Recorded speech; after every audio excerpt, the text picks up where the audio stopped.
then over to Dark Horse. Surprise, surprise, Buffy the Vampire Slayer. Yeah.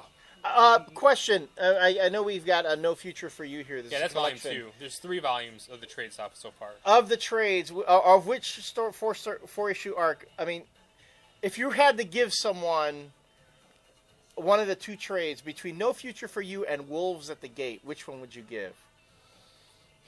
Wolves at the Gate. See, but Buffy's not in it, though. I know, but it is. It's one of the. I think, to me right now, Wolves at the Gate is probably one of the best stories that they've done. The whole Dracula thing. It was just awesome. No, but I'm thinking this is the one that Buffy's not with in. Faith. Yeah, this is the Faith one. No Future for You is the Faith one. That's Faith the one. Yeah, but Buffy does appear like near the end. Near the end. But... And which to me seemed kind of bizarre because it didn't. It felt like they were just throwing Buffy in there just to have her in there. Yeah. And I was like, she doesn't really need to be in this story. Yeah. And of course, you know, the common lament about Buffy is yet again, you know, because she won't talk to Giles, but if Giles is associating himself with Faith, that disappoints her. Yeah. And they're going to come back to this in the next few issues. They're going to do a one and done with Giles and Faith follow up to No Future for You. But yeah, the Wolves at the Gate was the 3rd volume. And issue 20 just came out this week for Buffy the Vampire Slayer, which, to my sadness, was written by Jeff Loeb. But I have a feeling that Jeff Loeb didn't really write it because it was too good. It was like there's actually a lot of words. Because when you read a Jeff Loeb comic, it takes you less than 3 minutes to read it. But this, you sit down and you read it, and it was actually really well done. So I don't know if maybe Jeff Loeb wrote that like years ago, when he was a really good writer. Yeah, well, it's based on the Buffy animated show that he was going to executive produce. Right. But I also have to think that Joss Whedon has the final say on all his books, right, on the Buffy stuff. So I'm thinking that he didn't just want to churn out some piece of shit. That if it wasn't good enough, Joss Whedon probably would not have published the story. Right. So, too bad Marvel's not like that. We can rein that guy in and maybe time to tell some good stories. But so yeah, Buffy's just continually been awesome.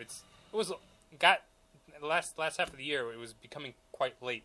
But they're catching back up. They're catching up. And what I appreciate is that not only did the book fall behind, but editorial acknowledged it. Mm-hmm.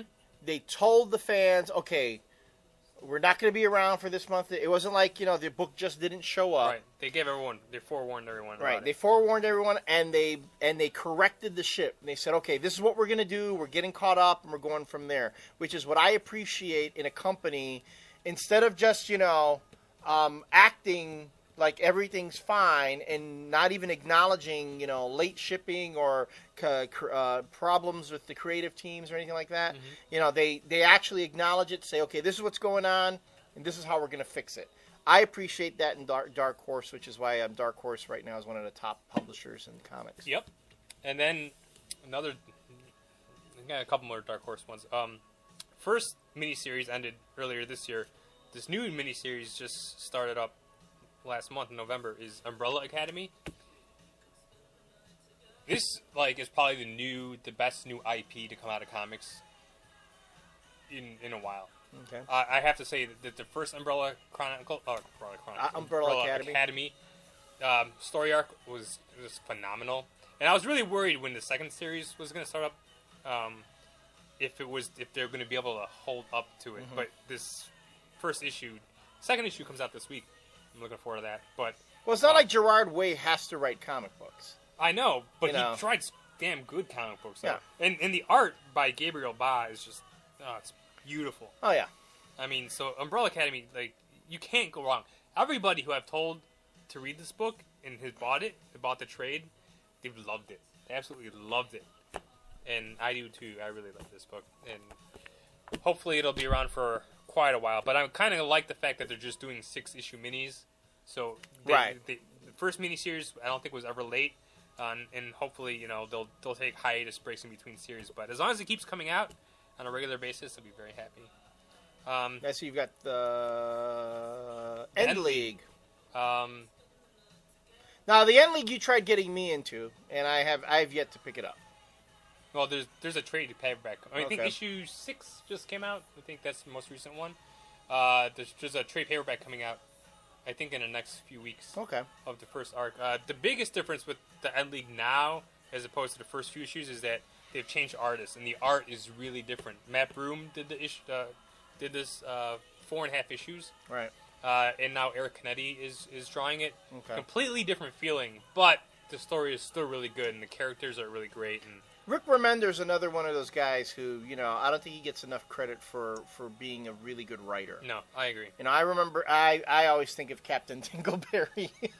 Well, Fear Agent is really good right. all the time, and I think he's doing Punisher War Journal now. Is he? Or one of the I think it's Punisher War Journal. But actually, I stopped buying Punisher War Journal once Fraction left. So, oh well. But yeah, and then this book I know is another one I've been trying to get Empowered, Adam Warren, write and draw. This is the 4th volume. These are only common graphic novels, which I love because they just come in trade paperbacks. But there's nothing really serious to this book. It's just a very tongue-in-cheek look at superheroes. Mm-hmm. But the art is just great. It's black and white. Adam Warren, for people who don't know, was probably the first American artist to incorporate manga style way back in the 80s. And he's still doing it. I think he's still the best American manga artist. He does. I mean, there are a lot of kids out there who are trying to emulate the manga style, but they're not. They don't. They're trying to emulate the lines and the simplistic drawing, but Adam Warren's artwork has the energy of Japanese manga. It has the energy and all the things that make manga what it is. When it comes to capturing, kinetic motion in static drawings, I mean, he really does it very well. No, and he's one of the most underrated writers. And yes, he's also a very good writer. Great writer. A few years back, he did that Teen Titans. Oh, that Titans Rock Paper Scissors. Yeah, Rock Paper Scissors. He wrote and awesome stuff. Was great. Well, how that guy didn't get like Teen Titans after that, I have no idea. Yeah, but if you can find it, it's just called. Teen Titans are just Titans. Rock, paper, scissors, one shot. Right. Oh, man. It's a square bound, nice. The artwork is great. The writing.